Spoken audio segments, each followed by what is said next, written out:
Assalamualaikum warahmatullahi wabarakatuh. Alhamdulillah wassalatu wassalamu ala Rasulillah wa ala alihi wa sahbihi wa mawalah wa la hawla wa la quwata illa billahi wa ba'du. Alhamdulillah, di malam hari ini kembali kita duduk untuk bertolabul ilmi, dan kita lanjutkan kajian kita masih membahas tafsir dari juz amma,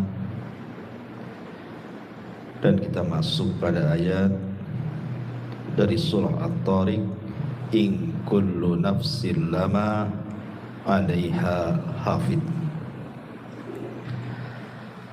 Baik, a'udzu billahi minasyaitonir rajim. Bismillahirrahmanirrahim. In kullu nafsin lama, bisa juga dibaca lamma. Ada dua qiraah di sini. In kullu nafsin lamma atau lama 'alaiha hafid. Falyanzuril insanu mimma khuliq. Khuliqa mimma indafi yakhruju min bainis sulbi wat tara'ib. In kullu nafsin lama 'alaiha hafid. Setiap orang pasti ada penjaganya. Falyanzuril insanu mimma khuliq. Maka hendaklah manusia memperhatikan dari apa dia diciptakan. Khuliqa min ma'in dafiq. Dia diciptakan dari air mani yang terpancar. Yakhruju min bainis sulbi wat tara'ib. Yang keluar di antara tulang punggung atau sulbi dan juga tulang dada. Taib. Ma'asyiral muslimin yang dimuliakan Allah Subhanahu wa taala. Allah Subhanahu wa ta'ala adalah zat yang maha rahim, penyayang. Salah satu bentuk kasih sayangnya adalah Allah menjaga kita. Dan Allah Subhanahu wa ta'ala berfirman di dalam surah Yusuf ayat 64, Fallahu khairun hafidha wa huwa arhamur rahimin. Maka dialah Allah penjaga terbaik bagi kita, dan dia maha penyayang di antara hamba-hambanya yang penyayang. Kita lihat pada diri kita sendiri. Ketika kita berada di perut ibu kita, masih dalam segumpal air mani, siapa yang menjaga kalau bukan Allah Subhanahu wa ta'ala? Padahal posisi segumpal mani itu belum kokoh dalam rahim seorang ibu. Makanya kita lihat kalau ada wanita hamil muda, biasanya disuruh untuk istirahat karena akan mudah keguguran. Apalagi di bawah usia 4 bulan. Tetapi karena Allah Subhanahu wa ta'ala telah memberikan penjagaan, dari segumpal mani berubah menjadi segumpal darah. Kemudian Allah jaga lagi. Dari segumpal darah Allah ganti menjadi segumpal daging. Dan Allah bentuk, Allah jaga lagi. Bahkan Allah sediakan rezekinya. Kemudian setelah dia keluar dari perut ibu, kemudian menjadi bayi, Allah jaga lagi sampai dia menginjak anak-anak, remaja, dewasa, sampai seusia antum ini Allah jaga, diberikan rezeki, rumah, tempat tinggal, pekerjaan, dan begitu seterusnya. Siapa yang memberikan penjagaan ini? Allah Subhanahu wa ta'ala. Makanya Allah mengatakan fallahu khairun hafidh. Dialah sebaik-baik penjaga kita. Kalimat hafidh di dalam ayat ini, hafidh itu ada dua macam. Ulama tafsir mengatakan pertama hifdhu ar-riayati wal himayah, dan yang kedua hifdzul muraqabati. Jadi maknanya in kullu nafsin lama 'alaiha hafid, bahwa setiap manusia, setiap jiwa itu Allah Subhanahu wa taala pastikan ada penjaganya. Yang pertama hifdzur riayah wal himayah, artinya Allah Subhanahu wa taala menjaga kita dalam kondisi apapun dari hal-hal yang kita benci. Seperti umpamanya antum berjalan di jalan raya, harusnya antum ketabrak atau mungkin antum nabrak, tidak jadi ketabrak dan tidak jadi nabrak. Siapa yang menjaga? Allah. Atau antum kemudian harusnya berjalan di sebuah jalan samping parit, harusnya antum jatuh, ataupun antum jatuh betul-betul, tetapi terkadang tidak ada apa-apa, tidak ada luka, tidak ada apa-apa, Allah selamatkan. Siapa yang menjaga? Allah. Antum tidur di teras, tidak ada juga binatang-binatang masuk ke lubang hidung, telinga dan begitu seterusnya. Siapa yang menjaga? Allah. Itu namanya hifdzur riayah wal himayah. Allah memberikan penjagaan kepada kita. Tetapi ada juga maknanya adalah hifdzu al-muraqabah. Ini yang paling penting kita bahas. Hifdzu al-muraqabah. Sebelum saya jelaskan hifdzul muraqabah, yang pertama saya katakan hifdzur riayah wal himayah, tadi dalilnya Allah Subhanahu wa taala mengatakan lahu muaqibatun min baini yadayhi wa min khalfihi yahfaduna min amrillah. Bagi manusia ada malaikat-malaikat yang Allah tugaskan mengikutinya bergilir-gilir. Di mana? Di muka, di belakang, mereka menjaganya bi amrillah, atas perintah Allah. Jadi Allah memerintahkan malaikat untuk menjaga setiap manusia, kiri, kanan, depan, belakang, atas, bawah. Allah jaga kita. Ini namanya sekali lagi adalah hifdzu ar-riayah wal himayah tadi. Adapun yang kedua hifdzul muraqabah.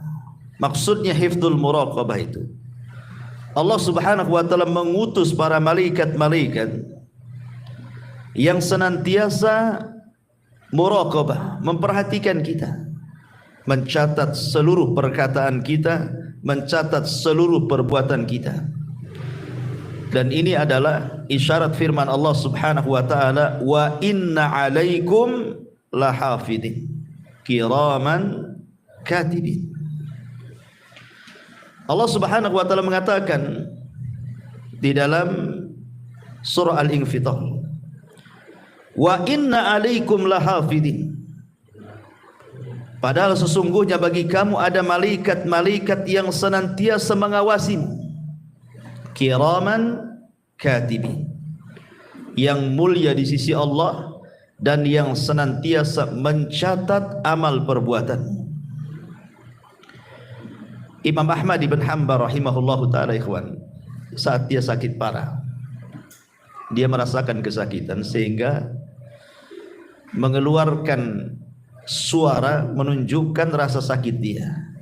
Kayak kita mungkin bahasa kita itu aduh gitu ya, saking sakitnya merasakan sakit sehingga mengeluarkan al-anin dalam bahasa Arab. Dalam bahasa kitanya aduh gitu ya, saking sakitnya. Tapi dia tidak mengeluarkan kata-kata.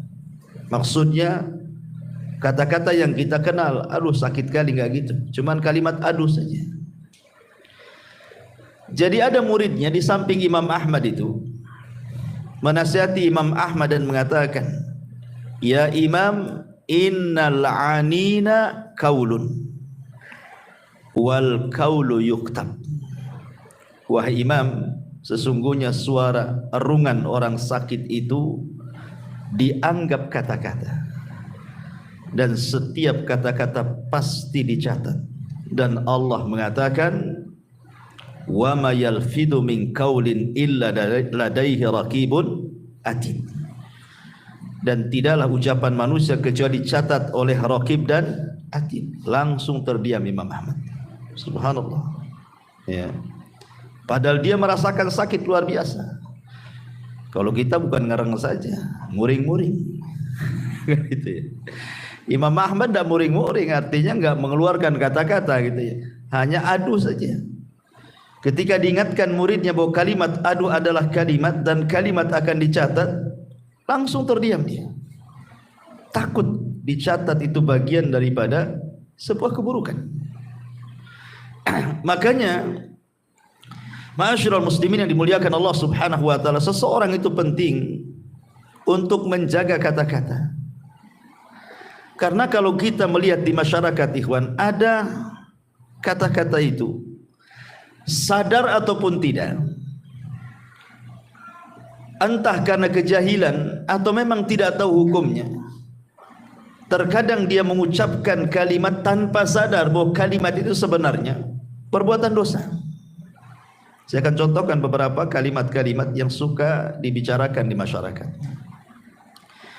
Seperti umpamanya kalimat-kalimat terkejut. Saya sering mendengar itu kalimat astaga. Pernah tuh dengar? Ada lagi ditambah astaga naga. Kok ada naganya pun ada. Itu. Coba. Orang terkejut bilang astaga. Mungkin astagfirullah itu maksudnya gimana itu? Saya sering dengar itu kalimat seperti itu. Ya. Apa maksudnya? Siapa astaga ini? Disebut-sebut pula astaga. Kalau astagfirullah mungkin kan itu ya. Tapi ada juga yang kemudian maksudnya baik, tapi salah meletakkan makna. Contoh umpamanya kalimat subhanallah dengan masya Allah, ya kan? Subhanallah itu berarti maha suci Allah. Seharusnya diucapkan ketika melihat atau mendengar sebuah keburukan atau hal-hal yang tidak baik. Jadi kalau antum mendengar, melihat hal-hal yang buruk atau tidak baik, ucapkan subhanallah. Ya. Tapi kalau seandainya antum melihat sesuatu yang baik ataupun mendengar sesuatu yang indah, sesuatu yang enak didengar, maka kita akan masya Allah. Jangan pula ditukar kan itu. Masyarakat tukar-tukar ya. Kalau lihat yang baik subhanallah katanya. Bukan subhanallah, masya Allah. Mana dalilnya? Suatu ketika Nabi SAW mendekati Abu Hurairah radhiyallahu an. Abu Hurairah ini lagi junub, ya. Dan dia tidak mau ke majelis Nabi, malah menjauh, pergi gitu. Jadi oleh Nabi SAW dipanggil, ada apa engkau wahai menjauh wahai Abu Hurairah? Kenapa engkau menjauh dariku? Kata Abu Hurairah. Kata Nabi SAW. Kata Abu Hurairah, saya sedang junub wahai Rasul. Saya sedang junub wahai Rasul. Apa kata Rasul? Subhanallah, innal mu'min la yanjus. Wahai Abu Hurairah, subhanallah, maha suci Allah. Seorang mukmin itu tidak najis. Kan Rasul melihat sesuatu yang tidak suka, Abu Hurairah pergi kan. Rasul mengatakan subhanallah, ya kan? Artinya sesuatu yang kita tidak suka melihatnya atau mendengar sesuatu yang tidak suka, ucapan subhanallah. Tetapi kalau kita melihat sesuatu yang indah, pemandangan yang indah, antum lihat rumah antum yang indah, masuk kebun antum kok indah sekali, melihat kendaraan antum yang indah, maka Allah Subhanahu wa taala mengatakan dalam surah Al-Kahfi 39, walaula iddakhalta jannataka qulta ma syaa Allah la quwwata illa billah in tarani ana aqallu minka malan wa azzu nafara, malan wa walada wa azzu nafara. Dan mengapa ketika engkau memasuki kebunmu tidak mengucapkan masya Allah, la quwwata illa billah, sungguh atas kehendak Allah semua ini terwujud, ya. Tidak ada kekuatan kecuali atas pertolongan Allah, sekalipun engkau anggap harta dan keturunanmu lebih sedikit daripada dirimu, keturunanku lebih sedikit daripada dirimu. Ini kan juga salah letak juga kan itu. Tapi oke lah, mungkin karena tidak paham. Kadang orang tertukar-tukar nih antara subhanallah dengan masya Allah. Tapi yang lebih parah tadi ucapan astaga itu apa coba? Apa artinya astaga? Siapa yang tahu? Itu bahasa apa astaga itu? Apalagi ada naganya lagi. Ya, astaga naga. Tak tahu lah ada naganya. Udah naga-naga itu dah agama-agama gak jelas. Ya, mungkin nyembah naga. Tapi yang jelas bahwa kalimat-kalimat ini kan tidak boleh. Kalau memang kita terkejut, lihat terkejutnya. Kalau terkejutnya melihat sesuatu yang tidak suka, ucapkan subhanallah. Kalau terkejutnya melihat suka karena tiba-tiba ada uang banyak depan, masya Allah, alhamdulillah kan gitu ya. Itu harusnya kalau terkejut-kejut, bukan astaga, kan masalah. Ya. Atau umpamanya contoh yang lain, ya. Umpamanya kita melihat seseorang yang Allah berikan nikmat, entah pekerjaannya bagus, kemudian juga diberikan harta yang banyak, rumahnya bagus, kendaraannya bagus, kaya, ya, atau mungkin dapat jabatan, ya. Terkadang ada orang itu yang mungkin hasad sehingga terkeluar kalimat, orang kayak gitu kok bisa kaya itu. Orang kayak gitu kok bisa kaya itu. Dari mana dia itu? Hanya punya tuyul lah. Jadi kalimat orang kayak gitu kok bisa kaya, ya, nggak pantas dan begitu seterusnya. Ini tidak bisa. Kalimat seperti itu tak boleh. Kenapa? Karena dalam hadis Abdullah bin Mas'ud radhiyallahu an, Nabi SAW mengatakan, innallaha qasama akhlaqakum kama qasama arzaqakum. Allah Subhanahu wa taala sudah membagi akhlak kalian itu seperti membagi rizki kepada kalian. Kita kan tidak tahu urusan orang. Entah dia punya pekerjaan, entah apa, kan kita tidak tahu. Nggak ada urusan, dan kita juga tidak boleh ngurus orang. Makanya Al-Imam Ibnu Katsir rahimahullah ta'ala ketika memberikan catatan kepada surah Asy-Syura ayat 27, walau basatallahu rizqa li ibadi la baghaw fil ardi walakin yunazzilu biqadari ma yasha innahu bi ibadihi khabirun basir. Kalau Allah Subhanahu wa taala membentangkan rizki pada hamba-hambanya, terkadang ada sebagian hamba itu melampaui batas di bumi, tetapi Allah Subhanahu wa taala terkadang memberikan sesuai dengan kadar yang bisa dipikul hambanya sesuai dengan kehendaknya. Ada hadis kursi yang mengatakan, inna min ibadi, sesungguhnya di antara hamba-hambaku, laman la yasluhu illal ghani, memang dia tidak pantas kecuali jadi orang kaya. Walau afqartuhu la fasada, kalau seandainya aku miskinkan dia, rusak dia. Tetapi ada hamba-hambaku itu la yasluhu illal faqr, tidak layak kecuali dia memang harusnya jadi orang fakir aja, tidak bisa kaya dia. Kenapa? Lau agnaituhu, kalau seandainya aku berikan kekayaan, tentu dia akan rusak agamanya. Jadi kaya miskin itu kan urusan Allah, berhasil atau tidak itu urusan Allah. Jangan ngurus keberhasilan orang gitu dengan mengeluarkan kata-kata seperti itu. Ada pantas dia di situ.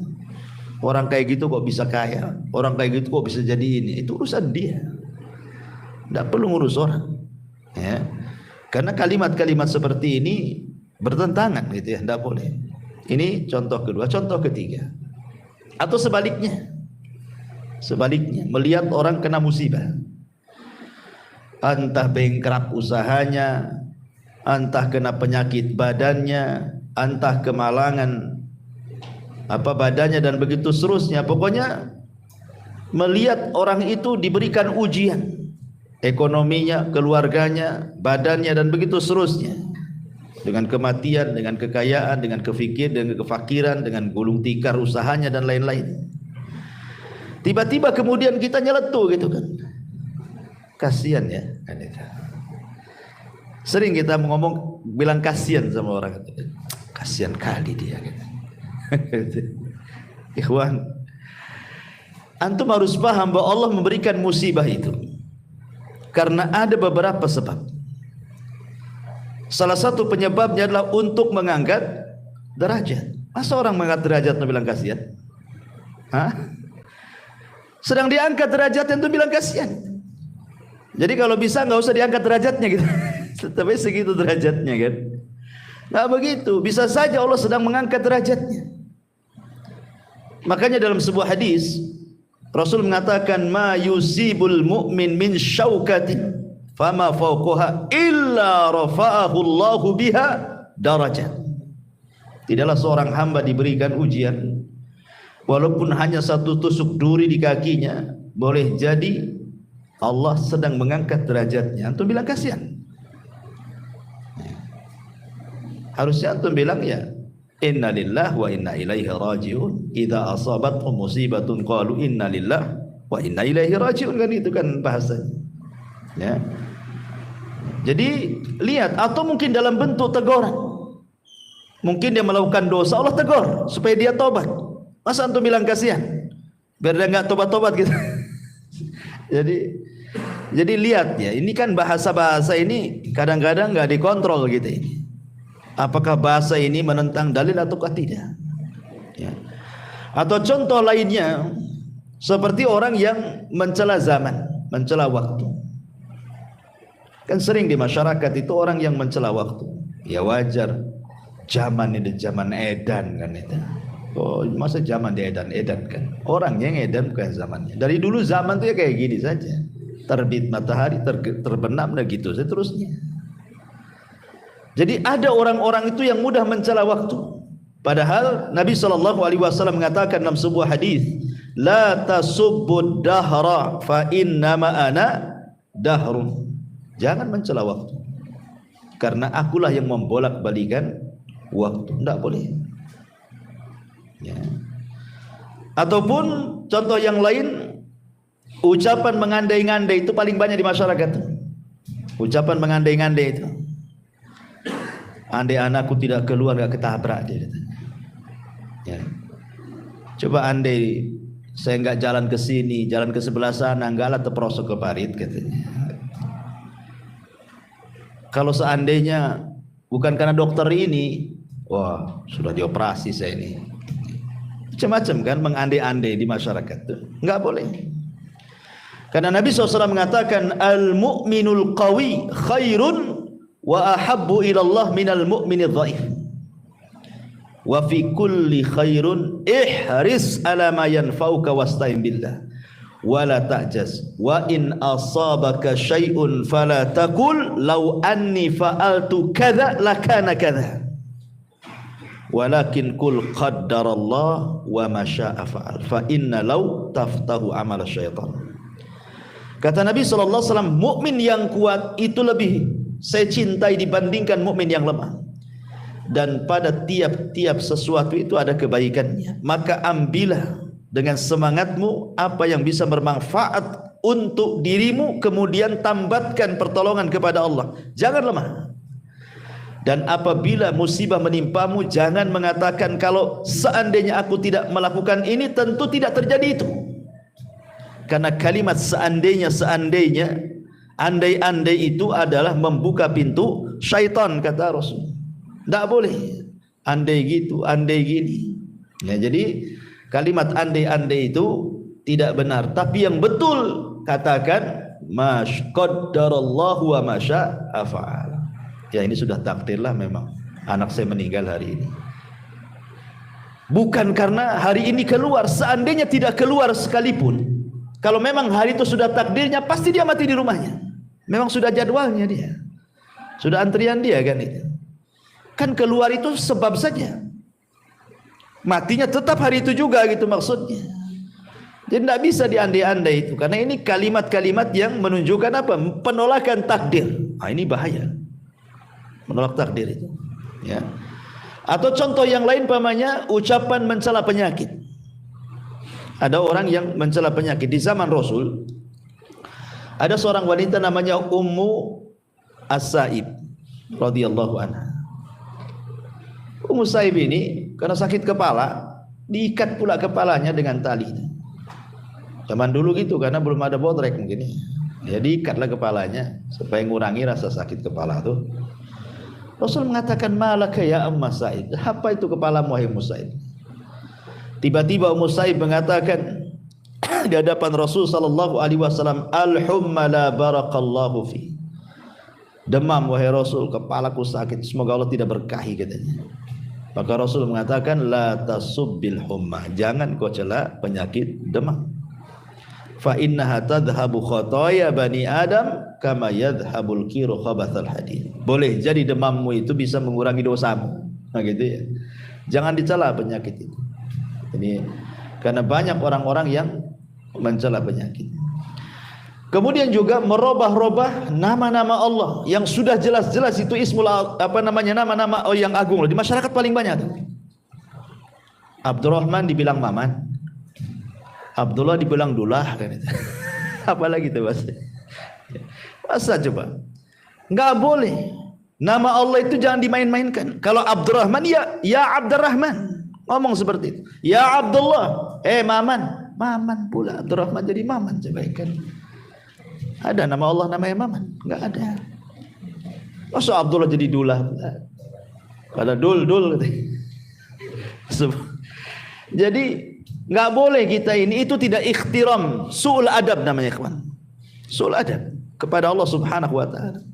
Maka dalam kitab tauhid karya Syekh Muhammad bin Abdul Wahab ada bab namanya bab ihtiram bi asmaillah, menghargai nama-nama Allah Subhanahu wa taala. Jangan itu.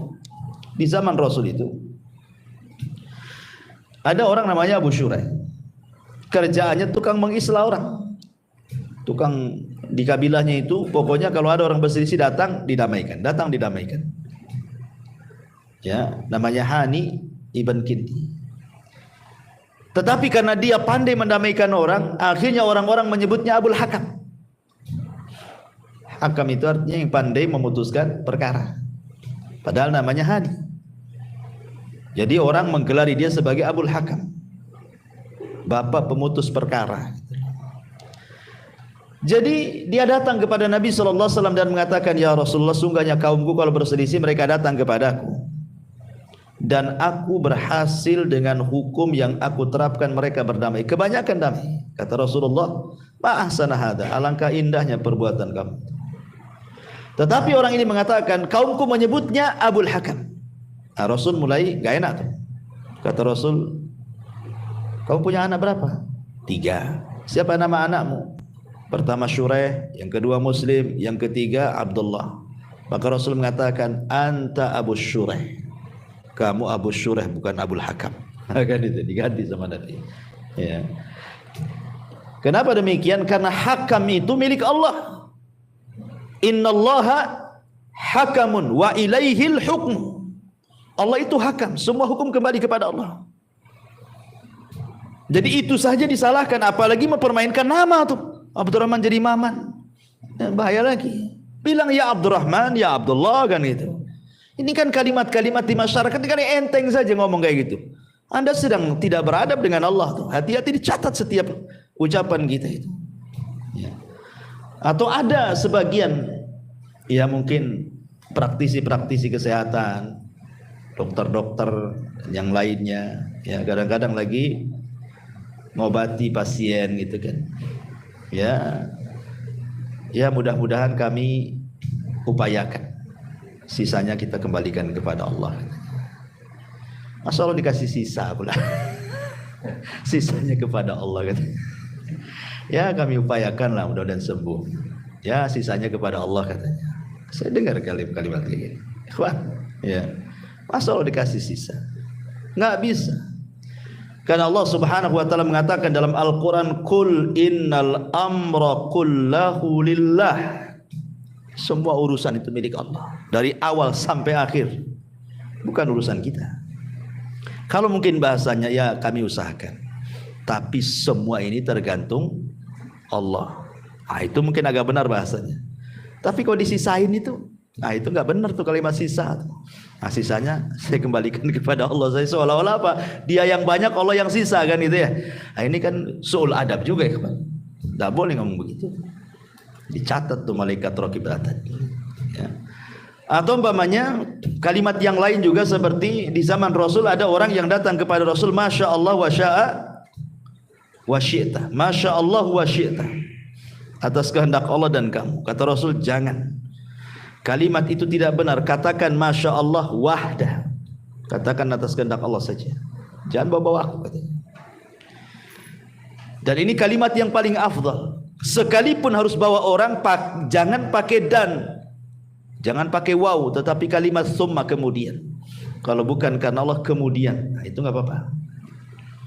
Yang lebih parahnya Allah sudah tidak dibawa-bawa, orang lain makhluk Allah pula yang dibawa. Ya itu semua berkat kamu katanya. Lah berkat kamu pula. Allahnya mana? Ya, harusnya ini semua berkat Allah kemudian kamu kan itu. Ya ini semua karena kamu juga. Nggak boleh kalimat seperti itu. Itu syirik asghar. Walaupun hatinya yakin Allah semua berkehendak, tapi dalam Islam itu ucapan orang dijaga. Ya, wa in kullu nafsin lama 'alaiha hafid. Ada penjaganya, ada yang catat loh. Jangan sembarang ngomong itu. Makanya ada hadis Nabi SAW mengatakan, wa innal 'abda la yatakallamu bil kalimati la yulkilaha balan min sakhatillah yahwi sahibuha fi nari jahannam ab'ad ma bainal masyriqi wal maghrib.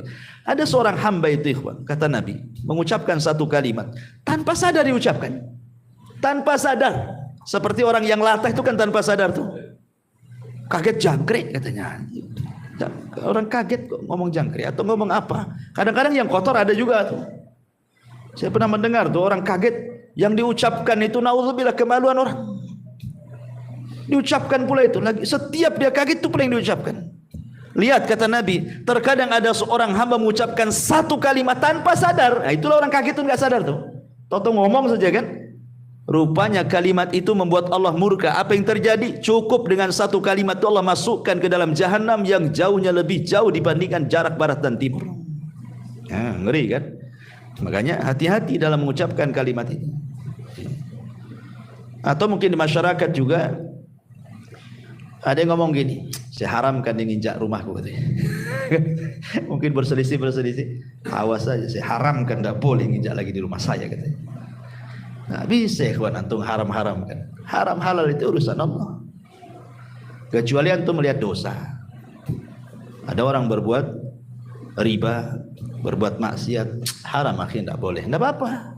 Karena memang riba ya Allah yang haramkan.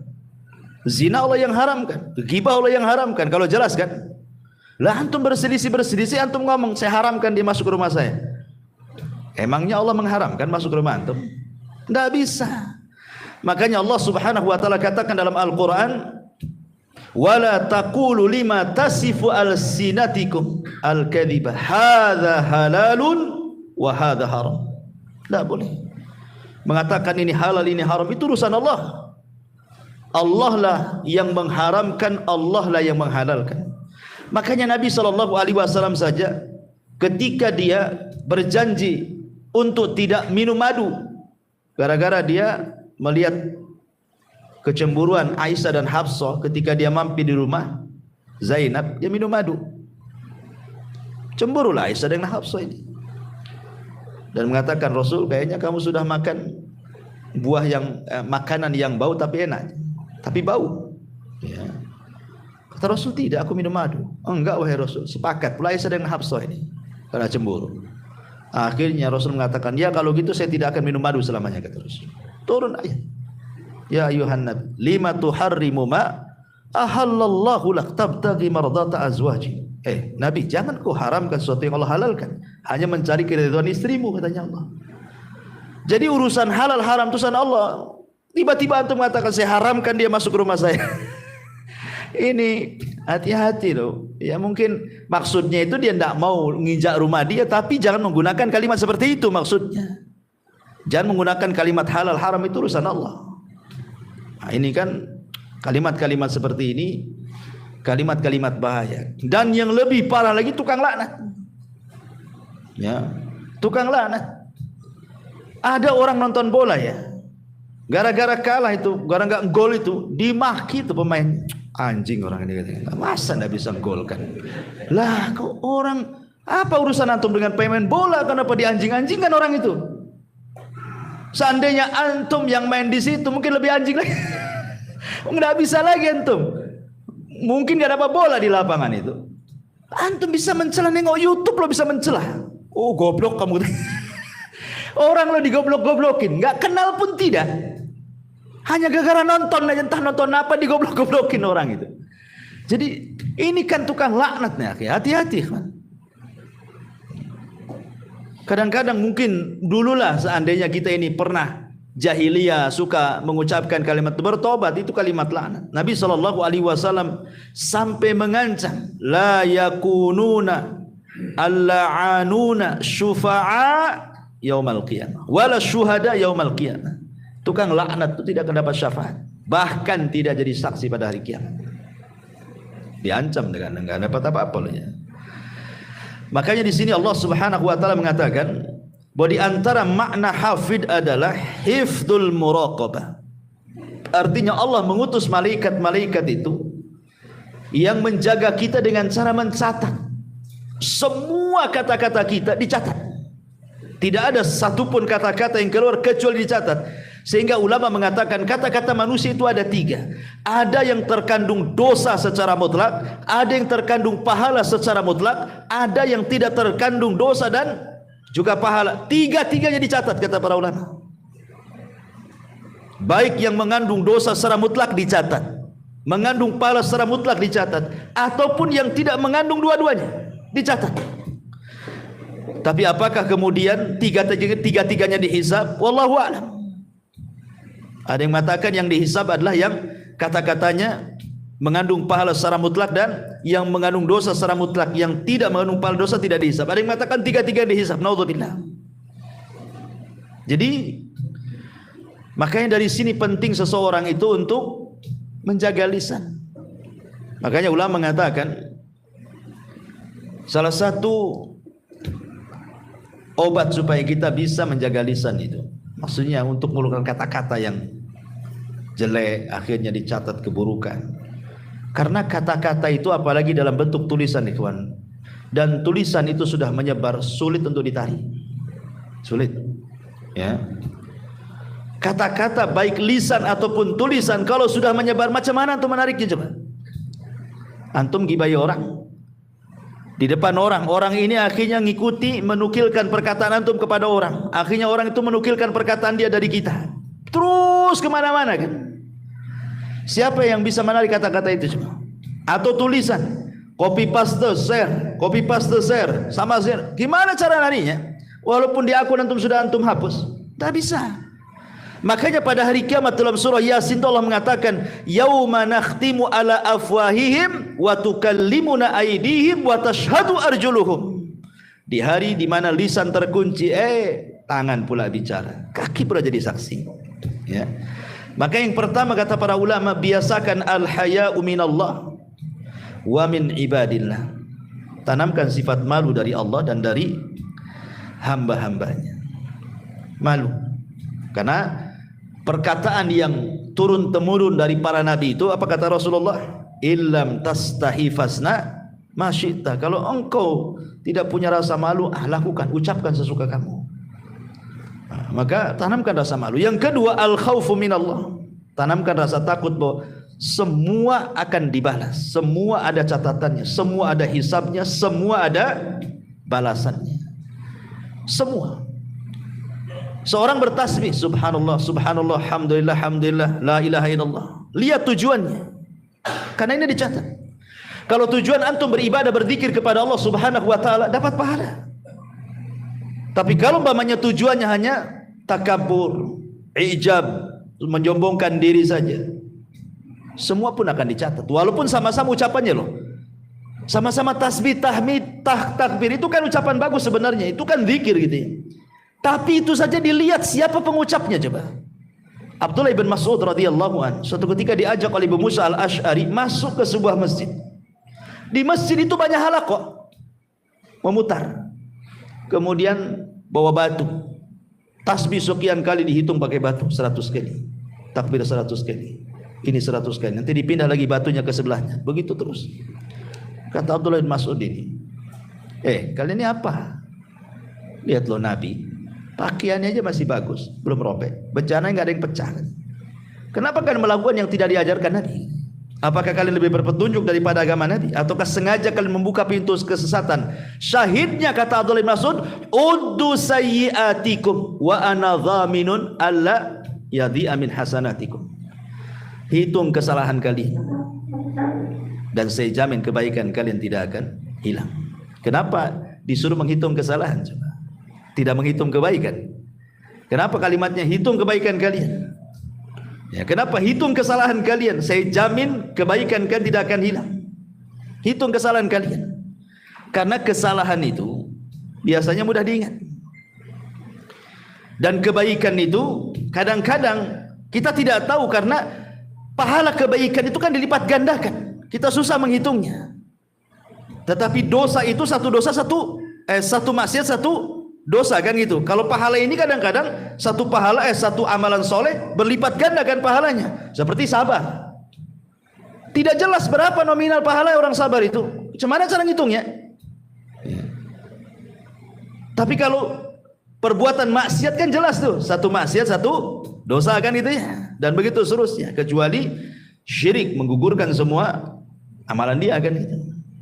Tapi lihat bagaimana di sini. Mereka kan zahirnya bagus kan, tasbih, tahlil, takbir, baca sekian kan. Sampai-sampai mereka juga mengatakan, ya Aba Abdurrahman, ma nuridu ilal khair. Wahai Aba Abdurrahman, kunyanya Abdullah bin Mas'ud, kami tidak menghendaki kecuali kebaikan loh di sini.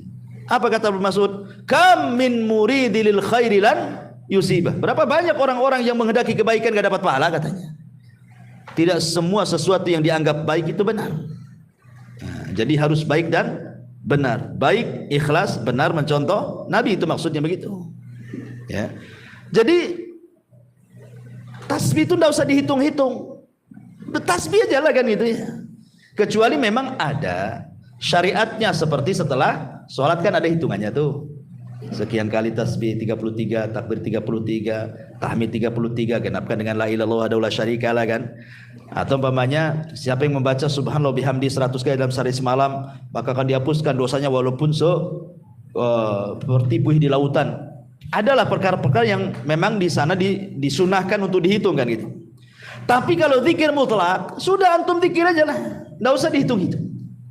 Sebab kalau menghitung-hitung ibadah itu biasanya cenderung i'jab li nafsi, cenderung ingin membanggakan dirinya.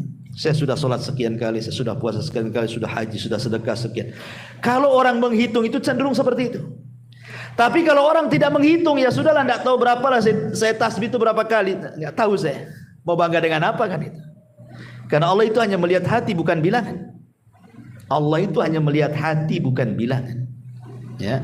Tetapi syahidnya di sini, walaupun ucapannya sama, tasbih, tahlil, takbir, dicatat juga kan? Tapi tidak satu catatan, lihat kepada niat kan? Kalau niatnya hanya untuk i'jab saja, membanggakan diri, lain catatannya. Kalau memang untuk ibadah betul-betul ikhlas mencontoh Nabi, lain pula catatannya. Kenapa? Karena Allah mengatakan, wa man ya'mal mithqala dzarratin khairan yara wa man ya'mal mithqala dzarratin syarran yara. Lihat di situ, ada yang baik, ada yang jelek. Walaupun itu zahirnya nampak zikir, apalagi bukan daripada itu. Seperti yang contohkan tadi, ucapan-ucapan di masyarakat itu. Ya. Maka dari sini ma'asyiral muslimin yang dimuliakan Allah Azza wa Jalla, biasakan takut. Ya, yang kedua, langkah kedua al-khaufu minallah. Sehingga dengan rasa takut mendorong tidak sembarang mengucapkan sesuatu. Yang ketiga, sibukkan dengan perkara-perkara yang manfaat untuk akhirat. Supaya kita tidak mudah ngomong macam-macam, sibukkan dengan perkara lain. Umpamanya ini satu ruangan nih, maaf ibu-ibu ya, kawan lagi gibah nih, kita mau keluar pula dari situ, malas gitu ya, segan, gak enak, ya sudah sibukkan aja zikir bu, biar orang itu gibah, ibu zikir lah. Nah, kemudian yang keempat, isti'mal uslub al-kina.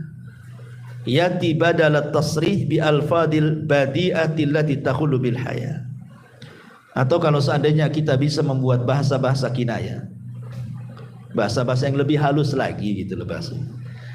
Kita itu ingin marah, bisa saja kita mengatakan umpamanya dengan kalimat-kalimat yang kasar, tetapi kan dalam uslub bahasa kita di daerah-daerah masing-masing itu kan ada bahasa-bahasa yang kasar sekali, ada yang di bawahnya kasar, ada yang sedang, ada yang halus sekali, dan begitu kan setiap daerah kan ada tuh. Mestilah semua ada. Saya orang Sunda saja ada. Ya, satu kalimat itu ada yang kalau diucapkan kasar. Ya. Ada halus padahal itu juga yang diucapkannya kan. Kan kita bisa milih kata gitu maksudnya. Bukan saklek gitu ya. Kemudian juga kata para ulama mujalasatul akhyar wa musahabatus salihin. Berkawan dengan orang-orang baik yang omongannya baik, insyaallah akan sama dengan omongan dia itu. Sebab kalau berkawan dengan orang yang omongannya jelek, ibu nih berkawan dengan orang-orang gibah, pasti ikut gibah tuh. Ibu berkawan dengan orang-orang yang tidak suka gibah, lama-lama gak suka gibah juga. Nah, tergantung kawannya. Dan yang keempat mungkin belajar diam lah kan gitu. Daripada ngomong berdosa bagus diam. Kata Nabi SAW, "Falyakul khairan aw liyasmut." Kembali di sini Allah mengatakan, "In kullu nafsin lama 'alaiha hafid." Jadi hafid yang pertama maksudnya hifdzur riayah wal himayah. Allah menjaga secara umum sesuatu yang manusia tidak suka. Ya, celaka kan tidak suka. Ini itu umpamanya antum sakit, minum obat sembuh. Siapa yang menyembuhkan? Allah. Apa gunanya disembuhkan? Menjaga antum. Supaya antum bisa kerja lagi, bisa ngurus keluarga lagi, bisa ibadah lagi. Allah yang jaga. Ya. Atau hifdzul muraqabah. Allah utus malaikat-malaikat itu yang betul-betul mengawasi kita. Wa inna 'alaikum lahafidin.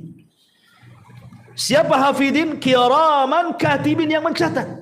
Jadi setiap amal kita dicatat dan dijaga catatannya. Setiap ucapan kita dijaga dan dicatat, sehingga amal dan perbuatan inilah yang sebagai bukti kita di hadapan Allah Subhanahu wa taala.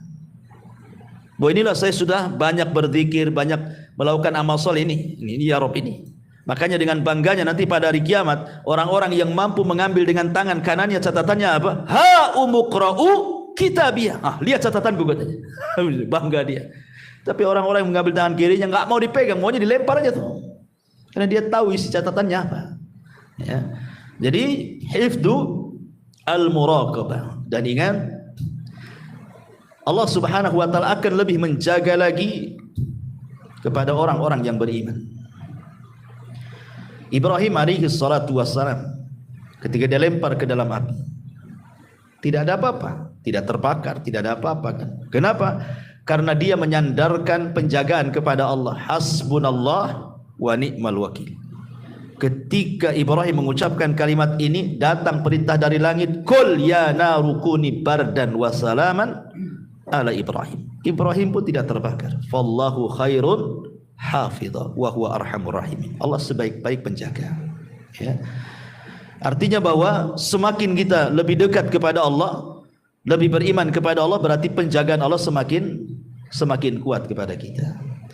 Ini diantara tafsiran dari in kullu nafsin lama 'alaiha hafid. Ya, saya kira cukuplah satu ayat saja. Iya, ini sudah keringatan pula sini. Tadi kedinginan.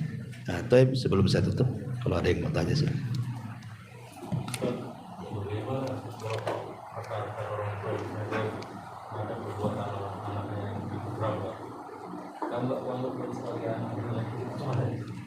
Nggak boleh. Ya. Ya kadang ucapan orang tua itu mungkin saking marahnya, akhirnya kemudian mengingkari anaknya. Kamu itu bukan anakku katanya. Oh itu anaknya kok. Gua bukan anaknya pula. Emang udah tes DNA apa? Ya. Nggak boleh orang tua itu, sekali lagi, bahwa da'watul walid liwalidihi mustajab. Doa orang tua kepada anak itu mustajab. Ingat cerita Jures. Dia sedang sholat sunnah, bukan sedang kerja, bukan karena nakal. Dia sedang sholat sunnah, dipanggil sama ibunya. Akhirnya tak mau pula dia datang kepada panggilan ibunya. Alasannya apa? Pusing Jures, saya lagi sholat nih. Ini hak Allah. Satu sisi ibu pula manggil, ada pula hak orang tua. nimbang, nggak benar lah, hak Allah lebih saya utamakan. Tetap dia sholat. Padahal secara hukum dibatalkan sholatnya karena panggilan orang tua itu wajib, sholat sunnahnya sunnah sana. Sunnah saja kan, al wajib lebih dahulukan dibandingkan yang sunnah kan itu. Tapi Jurayj karena dia tidak tahu ilmunya, sampai ibadah terus karena Jurayj itu sholat terus dia, tidak berhenti sholatnya. Akhirnya lain waktu ibunya manggil sholat lagi, tetap aja dia dengan sholatnya. Kesempatan lain sholat lagi, dipanggil lagi, marahlah ibunya. Akhirnya ibunya berdoa, ya Allah jangan kau wafatkan anakku si Jurayj sampai kau pertemukan dengan pelacur, katanya. Terlontar kalimat seperti itu. Ikhwan, ya, zalim kepada orang saja, menyakiti orang, kalau dia sampai berdoa kepada Allah mustajab, ikhwan. Apalagi sama orang tua. Sampai seorang saya bercerita, ada seorang dokter. Dokter ini paling hebat di mustaswa, di rumah sakit itu udah paling hebat. Sudah mengeluarkan karya-karya. Pokoknya ilmunya paling hebat lah di rumah sakit, di antara rekan-rekannya itu. Sehingga dia sombong. Akhirnya kemudian dia suka menyakiti hati rekannya dengan kalimat-kalimat yang kasar. Akhirnya rekan ini merasa sakit hati. Tiba-tiba dia berdoa kepada Allah Azza wa Jalla, orang yang disakiti ini. Tengah malam, sepertiga malam dia menengadahkan tangan ke ya Allah, sebagaimana kau berikan dokter itu kecerdasan karena kedua matanya. Dan orang cerdas karena banyak baca kan itu. Sebagaimana kau berikan kecerdasan kepada dokter itu dengan kedua matanya, ya Allah butakan matanya. Akhirnya Allah mustajab doanya. Beberapa waktu kemudian entah kenapa matanya sakit, kemudian diobati sampai dioperasi gak tertolong, buta lah mata dokter itu, buta. Ini doa mustajab kan, orang yang zalim. Akhirnya pulang buta. Awalnya istrinya yang mau merawat dia, namanya suaminya, sehari, 2 hari, setahun, 2 tahun, 3 tahun, 4 tahun. Lama-lama bosan juga istrinya. Apalagi uangnya habis karena untuk perawatan suaminya. Buta, orang buta nggak bisa kemana-mana. Ya. Akhirnya kemudian istrinya mulai datang setan ngasih was-was, disuruh dibuang ke panti jompo. Sudah tua, dibuang ke panti jompo suami yang buta. Akhirnya udah lama-lama di panti jompo, minta cerai, habis dunianya. Jadi suatu ketika dia sedang berjalan, ketemulah rekan sesama dokter. Zaman dulu dia masih di atas angin itu. Kemudian rekan dokternya mengatakan, wahai dok, kira-kira kalau seandainya Allah berikan sesuatu kepadamu, apa yang kau hayalkan? Kata dokter, demi Allah, seandainya aku tidak diberikan kecerdasan, tidak diberikan karya, jadi orang awam saja tidak apa-apa, tapi Allah berikan pandangan mata kepada aku. Hanya minta itu saja. Gak apa-apa aku bodoh kayak orang-orang awam, tidak perlu jadi dokter, jarang, gak apa-apa. Yang penting aku bisa melihat, katanya. Ya kan? Nah, apalagi ini Jurayj ini kan cerita orang tua ini. Orang tua disakiti, kawan. Ya betul-betul didatangkan pelacur akhirnya kan menggoda Jurayj. Sampai akhirnya pelacurnya berzina dengan penggembala, hamil, melahirkan, dituduh pula si Jurayj yang menghamili. Digempur tempat ibadahnya, hampir dibunuh si Jurayj. Kalau bukan kalau Allah menjaga Jurayj ini. Sebelum dibunuh dia mengatakan, kembalikan tuh si bayi-bayi yang kau tuduhkan tuh anakku, katanya. Cubit. Dicubit akhirnya, man abuk, siapa bapakmu? Tiba-tiba ngomong pula bayi ini, bapak saya penggembala kambing. Coba kalau bayi-bayi hasil zina bisa bicara, ya kawan, hati-hati antum. Man abuk, katanya. Semua kena. Masyaallah muslimin yang dimuliakan Allah Azza wa Jalla. Jadi sebaiknya kalau kita sebagai orang tua, memang terkadang ada orang tua itu saking marah sekali kan gitu. Ya ini juga nasihat kepada saya, antum tuh siapapun gitu. Ya harus berusaha lah. Kadang-kadang kita juga, saya juga kadang-kadang kalau terlampau ini, kadang nyesal juga kan itu. Ada loh, terpaksa ngomong, nyesal juga setelahnya. Memang harus dibiasakan. Dibiasakan. Artinya kalau kita semarah apapun itu, kalau bisa orang tua itu tafaul saja. Tafaul itu maksudnya ucapkan kalimat baik, mudah-mudahan bisa membalik 180 derajat anak kita. Tafaul. Anak tuh nakalnya luar biasa. Secara logika susah dia sadar. Apalagi anak tanggung-tanggung tuh biasanya itu nakal-nakal tuh. Anak SMP itu tanggung-tanggung tuh yang kurang ajar biasa. Gitu ya. Tafaul saja, mudah-mudahan dengan tafaul itu Allah robah 180 derajat. Yang kita anggap mustahil anak itu bisa berubah, tapi Allah bisa memungkinkan. Betapa banyak kok anak-anak nakal berubah, akhirnya dia pula anak yang berbuat baik sama orang tuanya. Al-tafaul itu maksudnya kalau dia nakal, ucapkan kalimat doa. Seperti yang dilakukan ibunya Sudes, ya. Ketika Imam Sudes dulu mau nakal disebutkan dalam biografinya. Daripada kau nakal Sudes, kau masuk ke haram, kau jadi imam di sana katanya. Kau jadi imam. Ya. Jadi kalau antum nakal, coba ludes saja, gantikan Abu Mero di sana. Ya, masyaallah muslimin yang dimuliakan Allah Azza wa Jalla. Jadi sebaiknya jangan, apalagi sampai kemudian lebih daripada itu, mati aja nak katanya. Kalau kau tahu kayak gini katanya, waktu bayi udah kecekik kamu itu katanya, biar mati katanya. Nah, jadi kadang-kadang ada orang tua seperti itu. Ya itu kan kembali kepada kita sebenarnya. Kenakalan anak itu kan kembali kepada orang tua. Makanya kata Al-Imam Ibnul Qayyim rahimahullah ta'ala, dia mengatakan bahwa ifsadul abna, rusaknya anak-anak itu kebanyakan apa? Karena orang tua yang merusaknya. Bukan pesantren, bukan sekolah, bukan guru ngaji, bukan. Kebanyakan yang merusak anak-anak itu orang tua. Kata Imam Ibnul Qayyim. Sebab kalau orang tua dari awal dia mencari jodoh, cari yang soleha atau cari yang soleh kan gitu ya.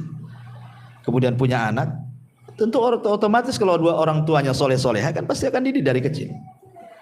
Ya, sudah cari jodohnya aja salah. Ketika punya anak pula nggak dididik dan begitu seterusnya, ya wajar lah. Ketika sama-sama sudah tobat, ibunya tobat, bapaknya hijrah, anaknya pengen hijrah, tergesa-gesa ke ibunya. Kadang-kadang disitulah diuji orang tua. Dulu ketika masih awam tak ada gini gitu. Karena hidupnya umum seperti masyarakat, yang ndak sholat, yang ndak puasa, yang ndak apa, kuliner sana sini gitu, senang-senang. Sekali ngaji hijrah dua-duanya pengenlah nari anak-anaknya juga. Iya, orang tua sudah dewasa, senang dia mikir. Istri diajak mau saja kan gitu. Sekali anak yang belum siap, diajak, murka dia. Yang biasa main sana sini dilarang, jangan main, pulang. Ribut ya kan sama orang tuanya. Ya. Sampai saya itu macam-macam itu kasus di Jabal Uhud, anak-anak itu. Kadang-kadang kasihan orang tua, diuji betul sama anaknya. Ya memang begitulah, kadang-kadang kodrat anak itu jadi fitnah jadinya kan. Ya. Wallahu a'lam. Baik, saya kira cukup. Subhanallah bihamdika, asyhadu an la ilaha illa anta astaghfiruka wa atubu ilaik. Allah taala. Assalamualaikum.